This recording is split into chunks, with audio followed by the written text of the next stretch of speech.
Tawagin niyo na lamang ako sa pangalang Nick, 27 years old at nakatira dito sa Manila. Bagong listener lamang ako ng inyong programa. Nalaman ko lamang po ito nang minsang ishare ng kaibigan ko sa Facebook ang isa sa mga kwentong itinampok ninyo at mula nga noon ay nahook na ako. At ngayon nga po ay sumulat ako sa inyo para ibahagi sa inyo ang parte na ito ng buhay ko. At handa po akong mahusgahan ng maraming tao sa kwento ko. Sisimulan ko po ang aking kwento noong ako ay 7 taong gulang pa lamang. Mahirap lamang kami noon. Nakatira sa isang barong-barong sa isang squatters area dito sa Maynila. At hindi po ako lumaki sa masayang pamilya. Tamad po ang tatay ko noon.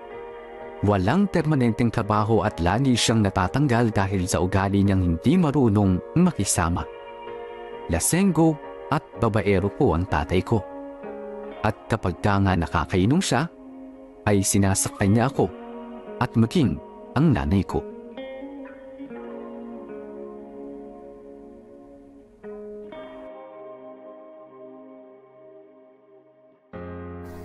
Tatay! Tatay! Ano na naman, Nick? Kanina ka patawag ng tawag ah. Tay, nagugutom na po ako eh. Wala po ba tayong pagkain? Paano tayo kakain na hindi pa dumadating nanay mo? Aalis-alis ng bahay, hindi man lang nagluto na makakain natin. Pero tay, kumakalam na po sikmura ako eh. Abay, tiktisi mo. Anong gusto mo gawin ko? Nandito na ako. Basta wakas dumating ka rin. Akala ko hindi ka na darating. Namumuti na mata namin sa gutom nitong anak mo. Asan yung perang kinita mo ngayon? Eto na, mahal ko. Teka, ito lang kinita mo ngayon? Pasensya ka naman, do ha. Kaunti lang yung nagpalabas sa akin ngayon eh. Tsaka alam mo naman na hindi ko pa kayang tumanggap na madaming labada dahil kakagaling ko lang sa sakit.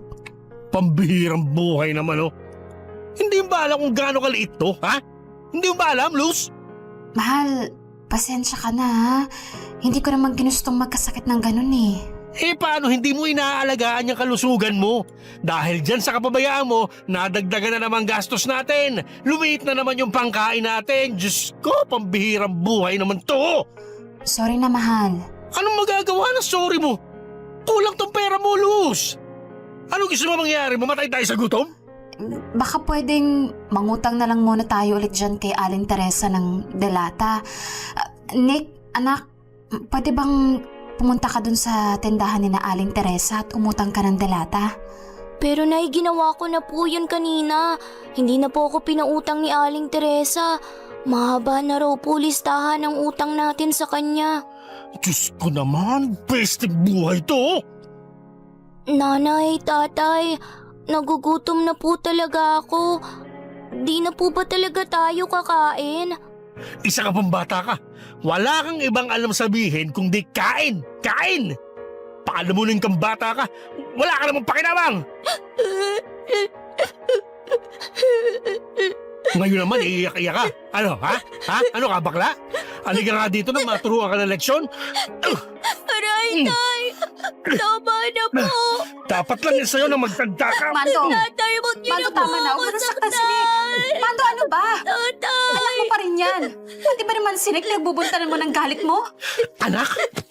Wala akong anak na iyakin. Tsaka alam mo, kasalanan mo to eh. Kasalanan ko.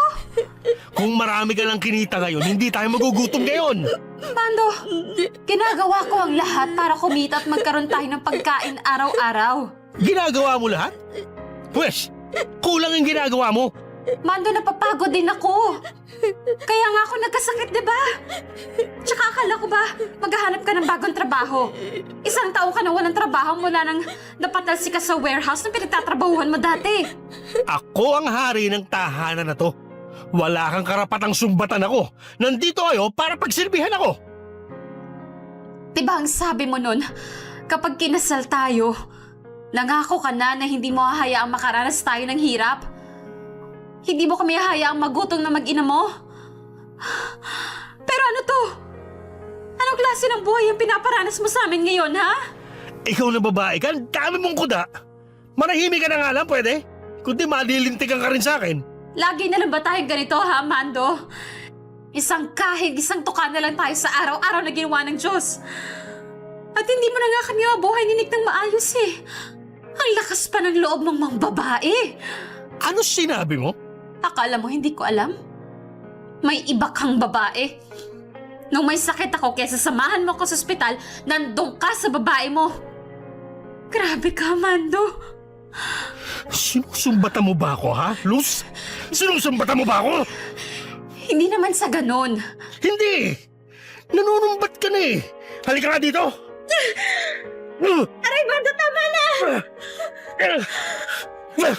Masyado ka mapanumbat na babae ka! Dapat lang yan sa'yo! Tatay, huwag niyong saktan si nanay. Tumahimik ka dyan, Nick! Kundi malilintigan ka ulit sa akin! Pero tay, Ayaw mo manahimik, ha? Pwes, halika dito!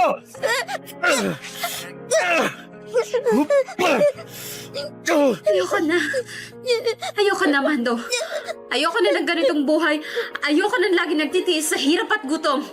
Ayoko na lagi mo kami sinasaktan ng anak mo. Ano ibig ko sabihin? Mando, lumayas ka sa pamamahay na to.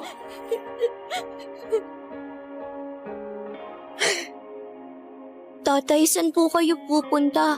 Bakit po kayo nag-iimpake ng mga damit niyo? Luz, paalisin mo nga itong sinik. Ang kulit! Ang daming tanong!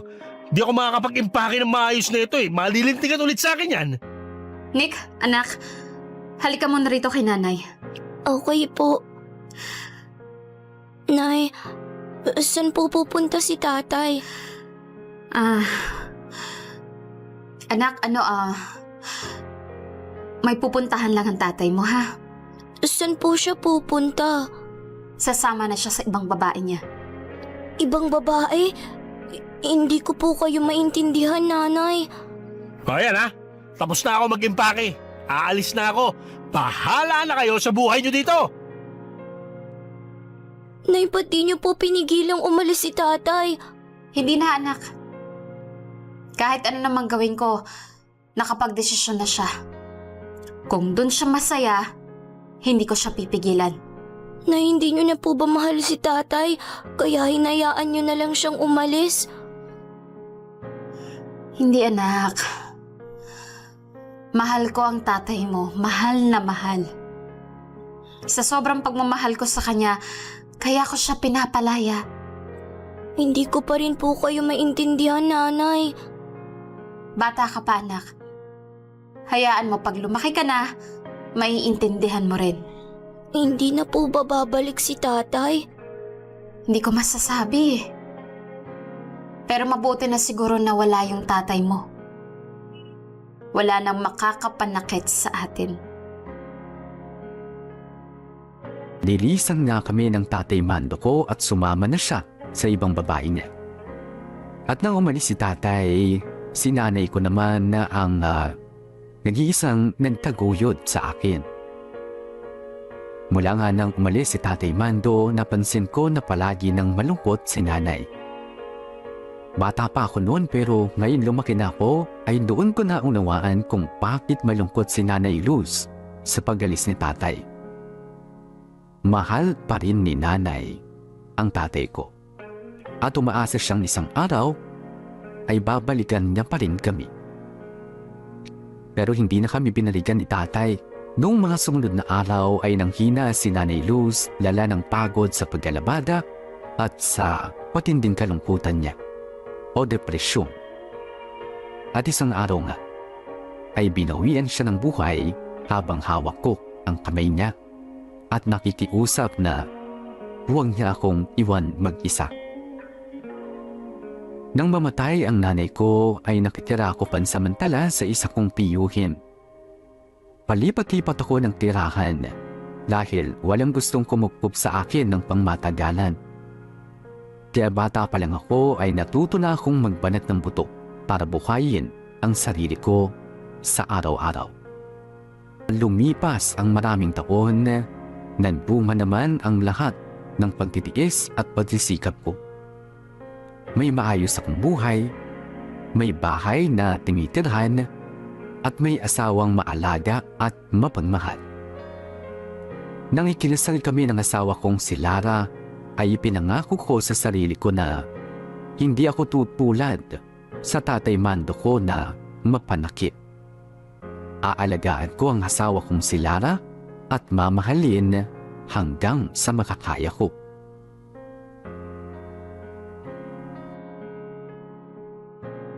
Good morning, love. Oh, love. Gising ka na pala. Mukhang mabango yung niluluto mo ah. Natakam tuloy lalo ako. Siyempre naman. Ayan, love. Pinagluto kita ng bacon, fried egg at sinangag. Your favorite breakfast. Salamat, love. Swerte ko talaga sa asawa ko oh.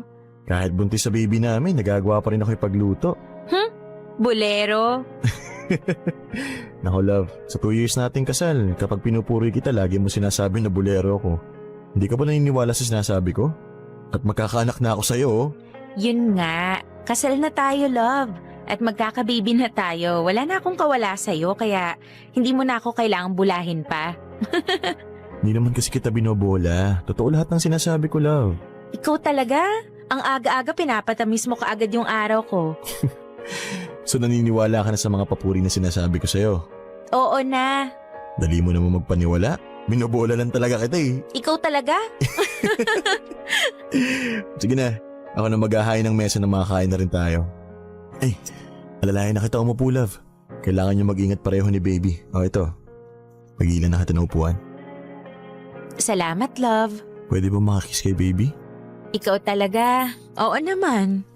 Okay. Mwah. Baby, excited na kami ni mami sa paglabas mo.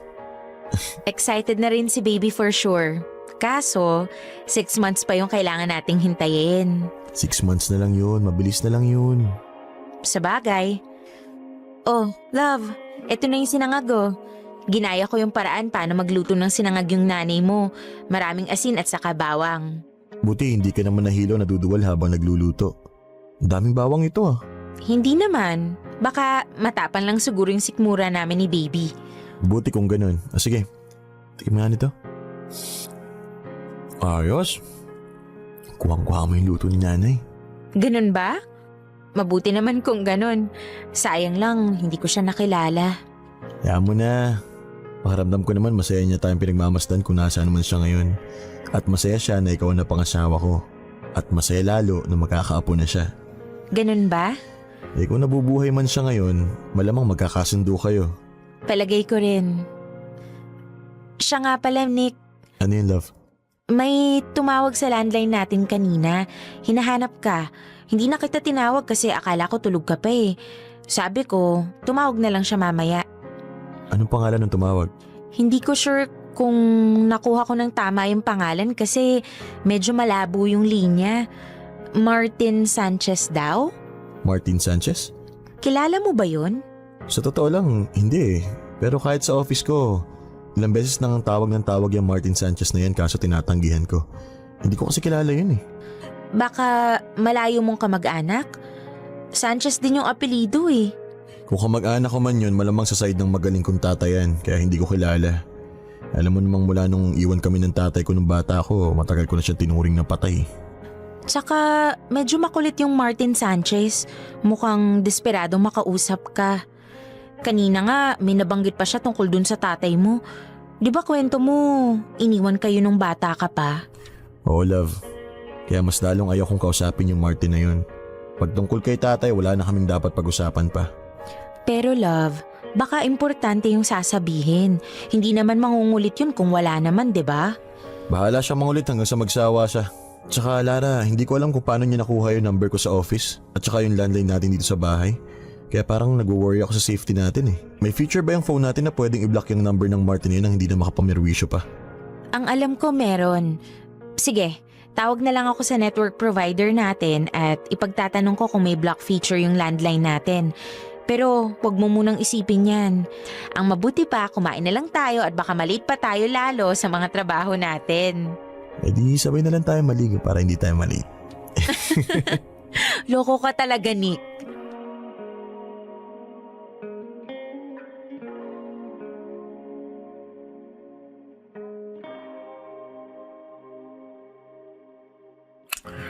Ay, sa wakas nandito na rin sa bahay. Buksan ko na nga tong gate. Nick Sanchez? Ikaw na ba yan? Oh, teka. Sino ka? Anong ginagawa niyo dito sa labas ng bahay ko? Bakit mo ako kilala? Iho, ako to. Ang Tio Martin mo. Martin? Teka, ikaw ba yung makulit na tawag sa opisina ko tsaka dito sa bahay? Pasensya ka na, Iho. Mahalaga lang itong sasabihin ko tungkol sa tatay mo. Kaya gusto lang sana kita makausap. Alam niyo, wala na akong oras pakinggan kung ano man yung sasabihin niyo. Dahil wala na akong paki sa tatay ko. Iho, huwag mo naman sabihin yan. At paano niyo nalaman tong bahay ko ha? Nick, hindi mo ba ako natatandaan? Si Tio Martin mo ito, kapatid ng tatay mo. Ako ang kumupkup sa'yo ng ilang araw nang mamatay ang nanay mo. Nung dito rin kami sa Maynila nakatira na mag-iin ako dati. Hindi mo na ba naalala? Tio Martin? Teka, Tio Martin, ikaw nga. Ay, pasensya na po, hindi ka agad kita nakilala. Ayos lang, Iho. Pero bakit po ba kayo nandito? Ano bang pakay niyo talaga sa akin? Tungkol ito sa tatay mo, Nick. Tio Martin, pasensya na. Mula nang iniwan kami ni tatay, tinakwil ko na rin siya sa buhay ko. At wala na rin akong pakialam sa kanya. Pinalayas ng nanay Luz mo ang tatay mo. Hindi niya ginustong iwan kayo. Pinalayas siya. Nakalimutan mo na ba?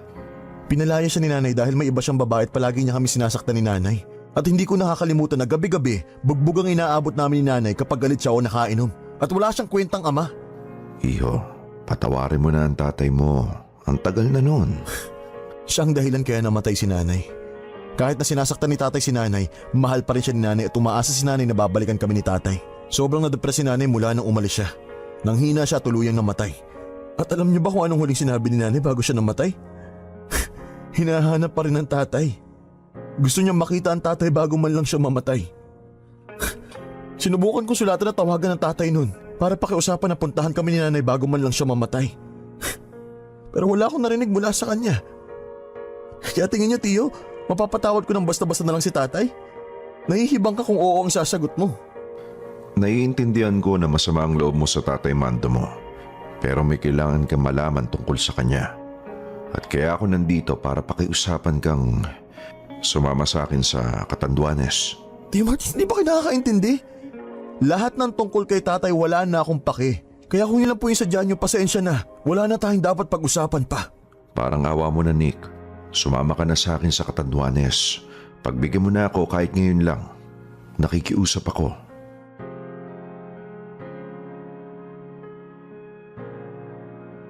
Hindi ako tinigilan ni Tio Martin ng ilang araw. Talagang mapilit at makulit siya. At napagtanto ko nga na hindi niya ako titigilan na tawagan at puntahan hanggat hindi ako sumasama sa kanya sa Catanduanes. Kaya naman isang araw ay pumayag na nga ako sa kagustuhan ni Tio Martin na samahan na lamang siyang lumuwas kung saan daw tumira ang tatay ko at ang kabit niya. At yun nga ay sa Catanduanes. At nang makaluwas na nga kami sa probinsyang yun, doon sinabi sa akin ni Tio Martin na patay na ang tatay ko. Namatay daw ito dahil nabangga ang sinasakyan nitong motor ng isang plaka, ilang buwan lang daw ang nakararaan. At gusto ko, kaya nabangga ang tatay ko ay dahil lasing itong nagmamaneho. Gusto lang daw akong padalawin ni Tio Martin sa puntod ng tatay ko at ipakilala sa ilang kamag-anak doon. Kaya pinilit ko na lamang na makisama kahit na gustong gusto ko na agad na makabalik ng Maynila ng mga panahon na yun.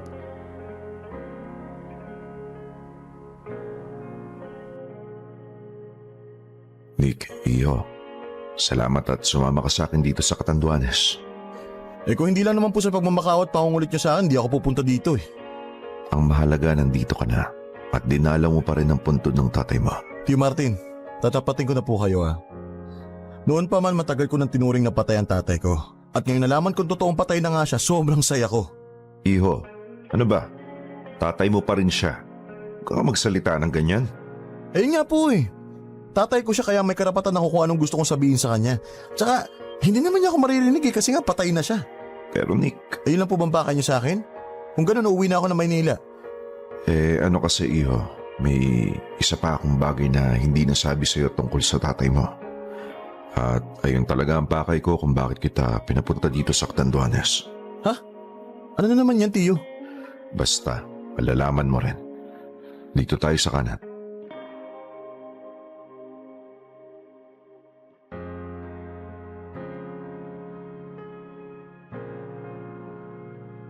Ito nga pala ang bahay namin. Tara, pasok ka. Mika! Nico! Tio Martin? Tio Martin, nandito po pala kayo. Mano po? Kaawaan ka ng Diyos. Mano po, Tio? God bless you, Mika. Namiss po kita, Tio. Ako rin, Mika. Namiss din kita. Naalagaan ka ba nitong Kuya Nico mo habang wala ako? Hindi po, lagi po akong inaaway niyan. Paano kasi ang kulit-kulit mo? O siya, tama na ang pagtatalo. Nandito na ako. May pasalubong po ba kayo sa amin? Ba, syempre naman. Pero mamaya ako na ibibigay, ha? Hello po, ako po si Mika. Nico po. Hello din sa inyo. O sige na, Nico. Libangin mo muna yung kapatid mo dyan malapit sa puno. Maglaro muna kayo doon. Okay po. Bye, Tio Martin. Bye, Kuya Nick. Oops, parang pareho kayo ng pangalan ng Kuya Nico ko. May O lang sa dulo yung kay Kuya Nico. Aba, o ano. Matalino ka talagang bata, Mika. O siya, laro muna kayo at mag-uusap lang kami ni Kuya Nick nyo, ha? Tara na, Mika. Pamangkin niyo po ba yung mga batang yan? Oo, Ilan taon na sila? 13 years old na si Nico, 7 years old naman si Mika.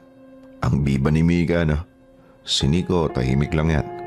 Lalo pat kamamatay lang ng tatay nila. Ganun po ba? Sino po bang tatay nila?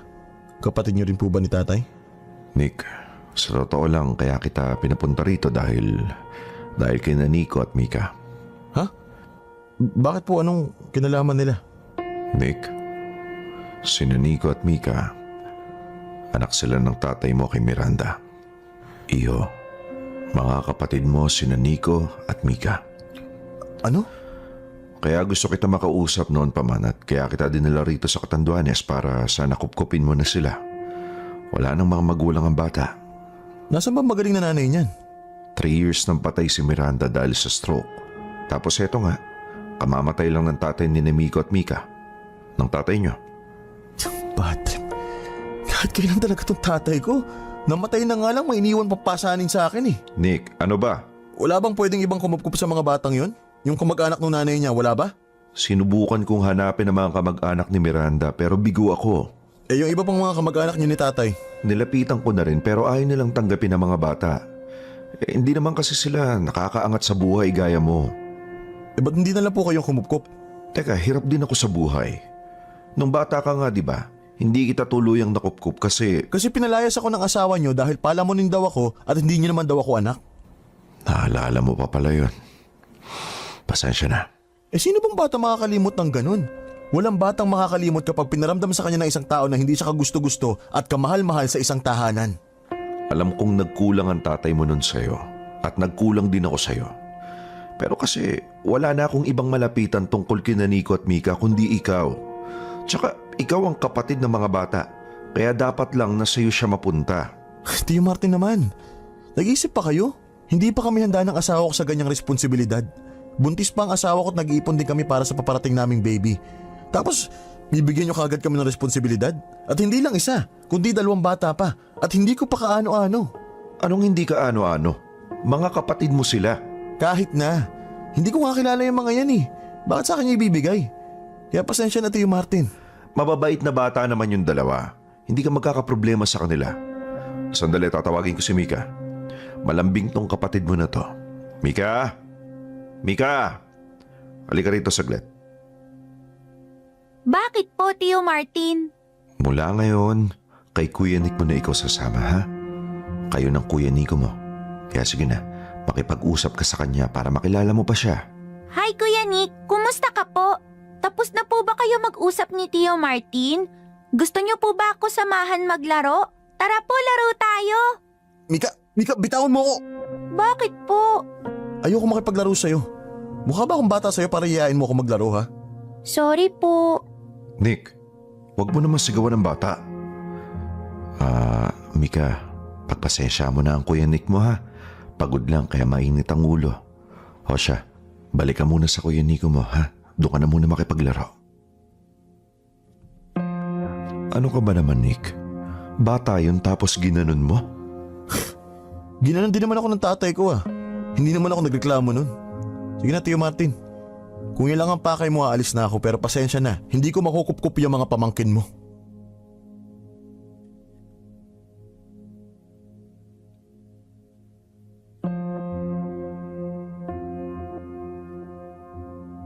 Hindi ko talaga na itago ang galit ko nang binigla ako ni Tio Martin na akuin ang responsibilidad sa mga nakababata kong kapatid. Na para bang ako daw dapat ang umaruga sa kanila dahil kapatid ko sila sa ama. Kaya ng araw ding yun ay umalis ako ng Catanduanes at bumalik na nga ng Maynila. At ng araw na yun ay hindi lang ako kay Tio Martin nagalit. Muling nabuhay ang pot ko sa tatay ko. Pati naman sa pagkamatay niya ay bibigyan niya pa ako ng problema. Pagkaalis ko ng Catanduanes ay tinext ako ni Tio Martin na wala daw akong puso dahil ayaw ko raw kupkupin ang mga kapatid ko sa ama. Aaminin ko na medyo nakonsensya ako. Pero sa isang banda, unfair naman yata na bigla-bigla na lang ipakukup-kup sa akin ang mga kapatid ko gayong hindi ko pa naman sila masyadong kilala talaga. Mula nga nang magkasagutan kami ni Tio Martin, ay akala ko hindi niya na ako gagambalain pa.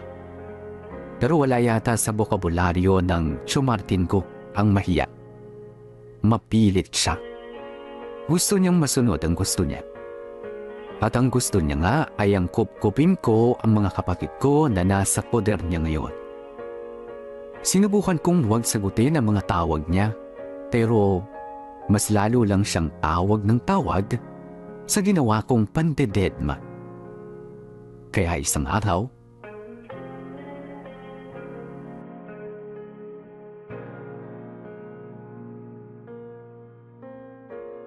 Hello?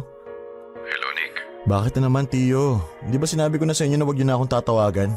Alam kong galit ka pa rin sa akin.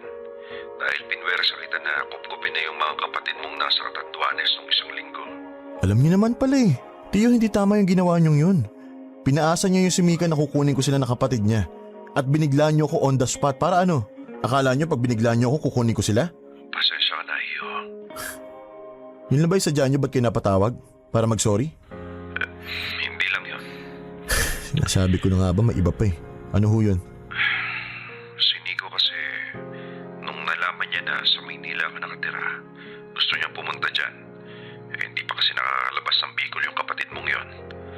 Ano kasi baka pwede mo siyang maipasyal dyan. Tio naman, ayan ka na naman eh. Pala desisyon ka rin eh, no? Eh, wala naman sigurong mawawala sa'yo kung ipapasyal mo ang mga kapatid mo. Hindi ko magagawa yun. May trabaho ako, Tio. At buntis ang asawa ko. Sige na, Nick. Kahit Sabado at Linggo na lang.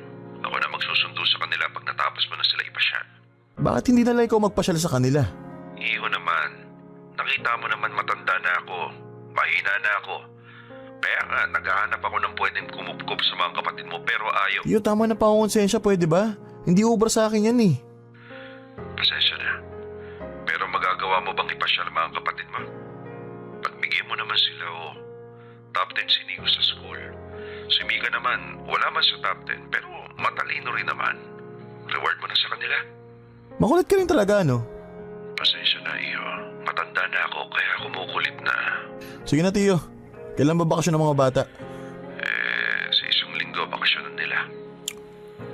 Okay, sige. Pwede sila magstay sa bahay dito ng 2 linggo. Talaga ba, Nick? Samahan mo sila rito. Pareho kami may trabaho ng asawa ko kaya kailangan nila nakasama sa bahay kapag wala kami. Mapapasya lang natin sila kapag weekend. Naku, Nick. Maraming salamat. Di ako matutuwa nito mga kapatid mo. Teka, alam ba nila na kapatid nila ako? Hindi pa. Hindi nga nila alam na pangalawang pamilya lang sila ng tatay mo. Masyado pa kasi silang bata. Lalo na si Mika para maintindihan yung bagay na yon. Gusto mo bang ipaalam ko sa kanila? Hindi, Tio. Mas mabuti hindi nila alam. Bakit? Hindi mo pa rin ba matanggap na kapatid mo sila? Dahil magaling ka pa rin sa tatay mo. Tio, pwede bang wag muna natin pag-usapan yan? Nick, kung sa tingin mo kinalimutan ka ng tatay mo mula nang iwanan niya kayo ng nanay mo, nagkaka nagkamali ka. Tignan mo nga, pinangalan niya si Nico sa'yo. Naiisip ka pa rin niya kahit papano. Kamukha mo nga rin yung kapatid mo na yun, di ba? Tio, kapag hindi ka pa tumigil, hindi ko na kayo papupuntahin ng mga bata dito. Sorry. Sorry na. Sige na, i-text mo na lang kung kailan nyo balak pumunta dito na mapaghandaan namin ni Lara. Sige, iyo. Sige na Tio, bye.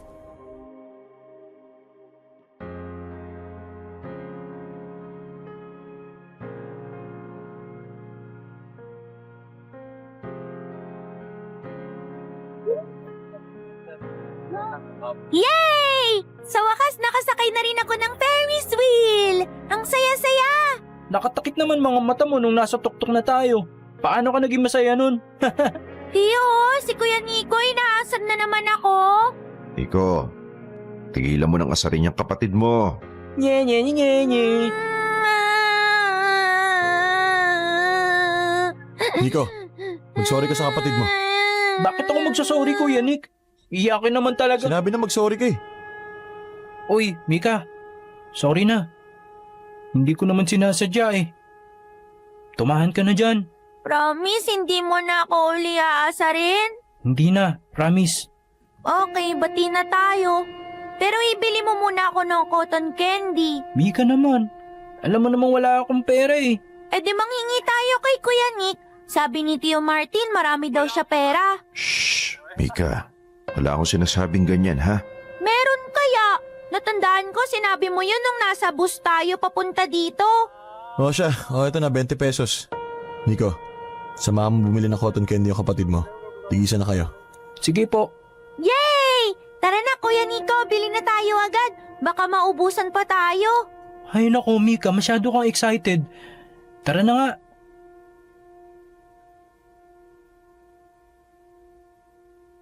Nico, iyo. Salamat, ha? Salamat po sa Tio. Salamat kasi pinasyal mo ang mga kapatid mo. Kita mo naman yung saya sa mukha nila, di ba?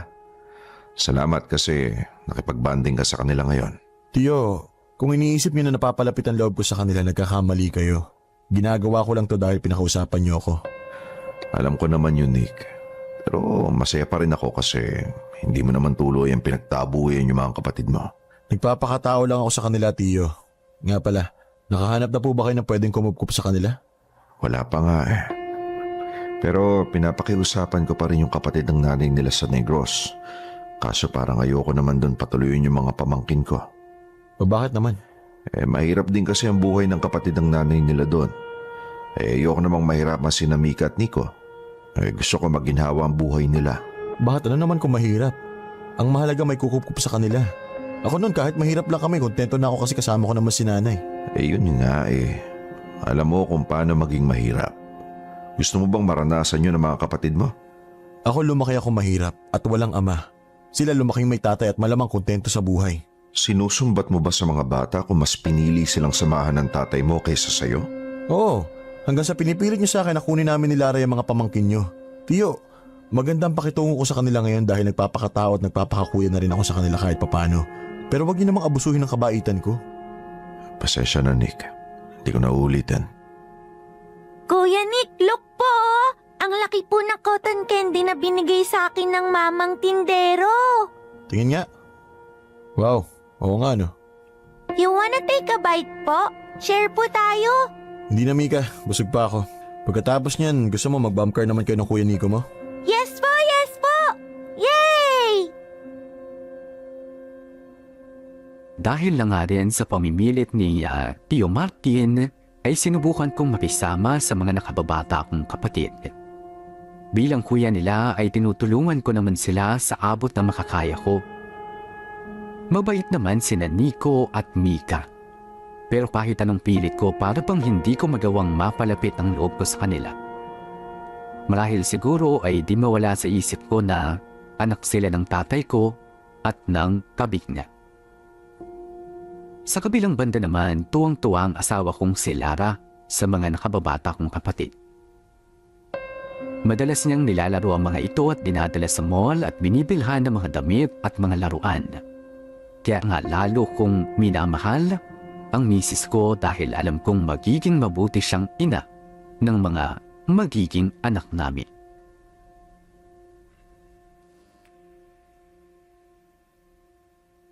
Love? Oh love, akala ko tulog ka na. Hindi ako makatulog eh. Naman namang hindi maganda nagpupuyat sa'yo lalo na't buntis ka. Alam ko naman yun. Pero ewan, kahit anong pikit ko, hindi ako madalaw ng antok. Ikaw ba? Ba't gising ka pa? May tinatapos lang ako kontrata para sa kliyente na kikitain ko bukas. Matagal ka pa ba dyan? Malapit na, siguro mga 15 minutes na lang tapos matutulog na rin ako. Ganun ba? May gusto rin sana akong sabihin sa'yo eh. Pwede ba kitang maistorbo? Oo naman love. Alam mo naman na mas importante ka kaysa sa trabaho. Ano ba yun?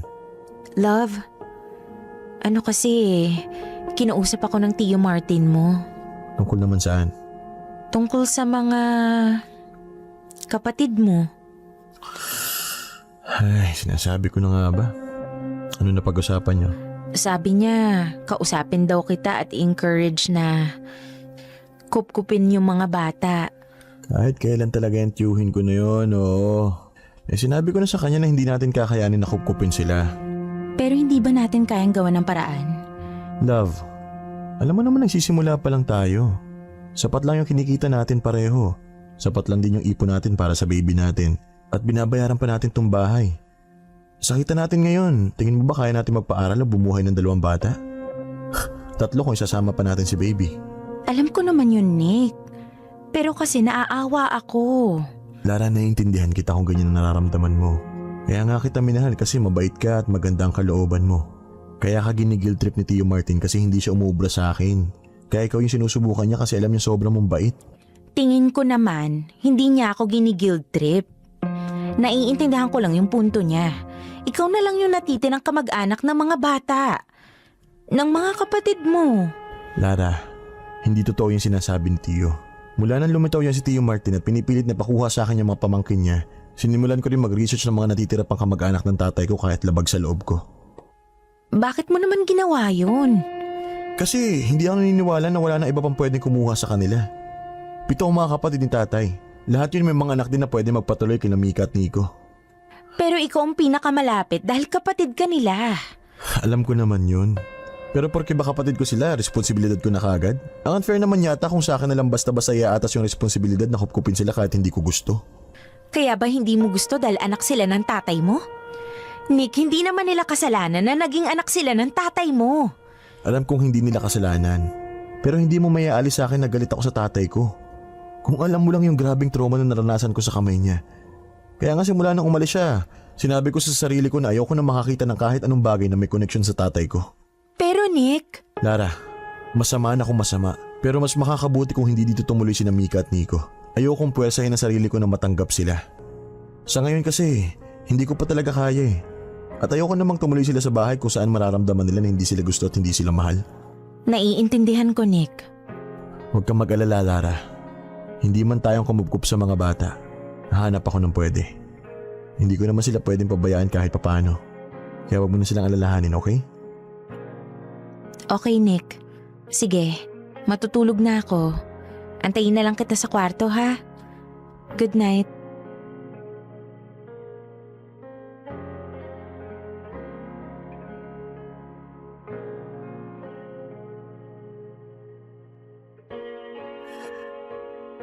Tio Martin, pwede po ba kayo makausap? Ano yun, iho? Sinabi ng asawa ko sa akin na kinausap niyo raw po siya. Para pilitin ako na kunin yung mga kapatid ko. Oo. Naisip ko kasi na kung hindi kita kaya makumbinsi, baka si Lara yung makapagkumbinsi sa'yo. Mabait niyang asawa mo at maswerte ka sa kanya. Yun na nga, Tio eh. Alam niyong mabait ang asawa ko, kaya inaabuso niyo ang kabaitan niya. Pinipilit niyo itanim sa isip niya na dapat naming ampunin ng mga bata para sa ganon, mapilitin na rin akong ampunin sila. Hindi naman sa ganun, Nick. Kunwari pa kayo. Yun naman talagang gusto niyong mangyari kaya kinausap niyo asawa ko eh. Hindi ko kasi maintindihan sa'yo, Nick. Bakit ba ayaw mo na kunin ng mga kapatid mo, ha? Paig naman ang asawa mo, di ba? O ano pang problema? Ano problema? O sige, ibabalik ko sa inyo ang tanong. Bakit hindi niyo tuluyang kupkupin yung mga pamangkin niyo? Mas matagal na nila kayong kasama, di ba? Mas kilala nila kayo. Pero bakit hindi niyo kayang ampunin sila o patuloyin? Sinabi ko naman sa'yo, di ba? Hirap din kami sa buhay. Tama, hirap kayo sa buhay. At guess what, Tio? Hirap din kami sa buhay. Hirap? Anong mahirap dito? Ito, Ang ganda-ganda ng bahay nyo. Ito na ba ang mahirap ngayon? Masyado niyo ako nililiteral eh. O sadya nagtatanga-tangahan lang kayo. Nick, wag mo akong pagsasalitaan ng ganyan. Baka nakakalimutan mo. Tiyo mo pa rin ako. At baka nakalimutan mo, nasa pamamahay kita. Kaya may karapatan ako kung sino ang gusto kong patirahin dito o hindi. Eh bakit ba kasi ayaw mo rito sina Mika at Nico? Gaano ba kahirap na dito mo sila patuluyin, ha? Nakakaangat naman kayo sa buhay. Kayang-kaya mong buhayin ng mga kapatid mo. Ayun. Lumabas din yung totoo kung bakit mo sila gusto sa poder ko. Kapatid mo sila kaya dapat lang sila mapunta sa'yo. Pwes Tiyo, para magkalinawan tayo, kahit kapatid ko sila, hindi ko sila responsibilidad. Kapatid ko lang sila at hindi anak. Tiyo, may sarili akong pamilya at may anak kong pinaglalaanan ko ng ipon ko. At hindi kasama sa plano ko na pag-ipunan ng mga kapatid ko na ngayon ko lang naman nakilala. Hindi ako umiinom ng pera, Tiyo. Kung yan ang naiisip nyo kaya akala nyo mayaman ako. At hindi ko rin kayang buhayin ng mga batang yan kaya pasensyahan tayo. Wala kang puso, Nick. Kaya mong tiisin ang mga kapatid mo. Wala kang puso. Mana-mana lang yan, Tiyo. Wala rin puso ang tatay ko, di ba?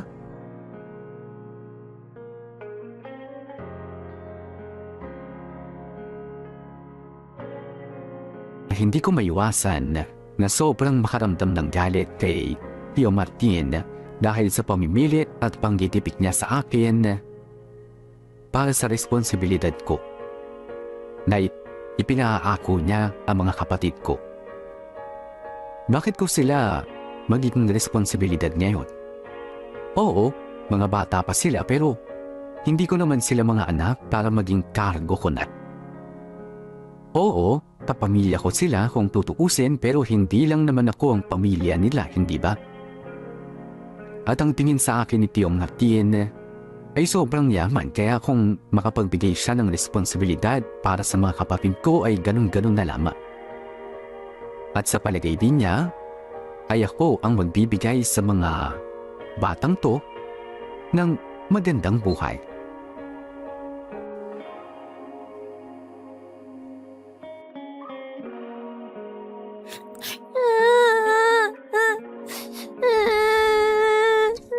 Ano ba yan? Ang aga-aga, Mika. Bakit ka umiiyak? Inaway ka na naman ba ng kapatid mo? Hindi ko po siya inaaway, Kuya Nick. Eh ba't umiiyak to? Sinabi na sa amin ni Tio Martin ang lahat. Ano? Anong sinabi niya? Nakapatid ka raw namin. Nakuya ka daw namin. Iba lang daw ang nanay mo pero kapatid ka pa rin daw namin. O ba't umiiyak to si Mika? Anong kinalaman nun? Sinabi rin ni Tio Martin na ayaw mo sa amin. Na ayaw mo kaming patirahin dito dahil hindi mo raw kami gusto. Dahil hindi mo raw kami love. Bad ka pala, Kuya Nick! Bad ka! Nasaan ang Tio Martin? Umalis siya kaninang madaling araw. Nagsabi ba kung saan siya pupunta? Walang sinabi pero nanghingi siya ng pamasahe sa asawa niyo paluwas ng Catanduanes. Loko na. Nico, bantayan mo muna yung kapatid mo. Patigilin mo sa pag-iyak kung kaya mo. Kapatid natin. Nico, wala akong oras makipagtalo sa'yo ngayon. Pasensya na. Saka na natin pag-usapan yung sinabi sa inyo ni Tio. Dali nga. Matawagan nga yung magaling nating tiyuhin.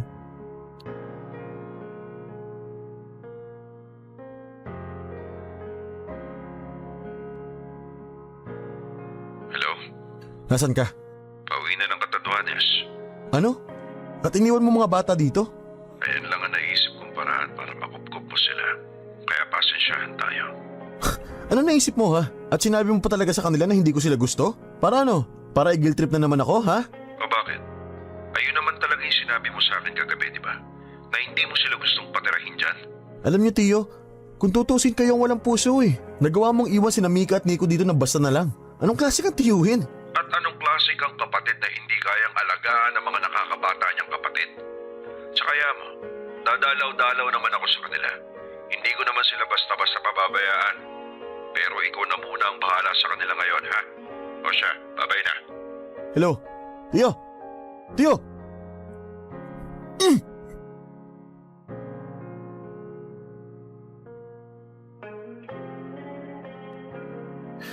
Lara. O Nick, andyan ka na pala. Akala ko nakaalis ka na eh. Lara, binigyan mo ba ng pamasahe pa uwing Catanduanes si Tio Martin? Oo, sabi niya kasi nagkasakit ang asawa niya kaya kailangan niyang umuwi na raw agad. Yun ang sabi niya sa'yo? Oo, naawa naman ako kaya binigyan ko na ng pamasahe. At hindi niya sinama ang mga bata. Bakasyon naman daw nila sa school, kaya tinanong niya kung pwedeng dito muna sila. Babalikan naman daw niya bago magpasukan. Lara, nagsisinungaling si Tio. Hindi na niya babalikan ng mga bata. At hindi totoong may sakit ang asawa niya. Talagang binalak niyang iwan dito ang mga bata. Anong gagawin natin ngayon? Bukas na bukas din. Iluluwas natin ang katanduanin sa mga bata. Pero Nick, hindi ba talaga pwedeng dumiton na sila sa atin? Love, napag-usapan na natin to, di ba? Hindi natin sila kayang buhayin. Pero sino pa yung tatanggap sa kanila kung hindi tayo lang, 'di ba? May nakausap na akong pwede pang kumupo sa kanila maliban sa atin. Nasabi sa akin ni Tio Martin na may kamag-anak ka nanay ng mga bata sa Negros. Ha? Sinong kamag-anak yun? Kapatid ng nanay nila, baletiyahin nila. Paano mo naman nakilala yun at paano mo siya nahagilap, ha? Eh di naganapan ako sa Facebook na baka may iba kamag-anak ang mga bata kasi imposibleng ako lang ang kamag-anak nila. At sinabi mo na dapat nilang alagaan yung mga bata? Ipapamigay mo na lang sila sa iba? Yun ang makakabuti para sa kanila. Ano? Pero Nick, bakit mo naman naisipang gawin yan, ha? Tiyahin lang nila yon, ikaw yung kapatid. At sigurado ka bang mapagkakatiwalaan yon, ha? Mukha naman sila mapagkakatiwalaan eh. Pero bakit ba masyado mong inaalala mga bata? Sinabi ko naman sa'yo, di ba? Hindi natin sila kargo kahit ano pang sabihin ni Tio Martin. Siya lang naman itong mapilit na kunin ko sila eh. Nick, hindi ako makapaniwala na gagawin mo to.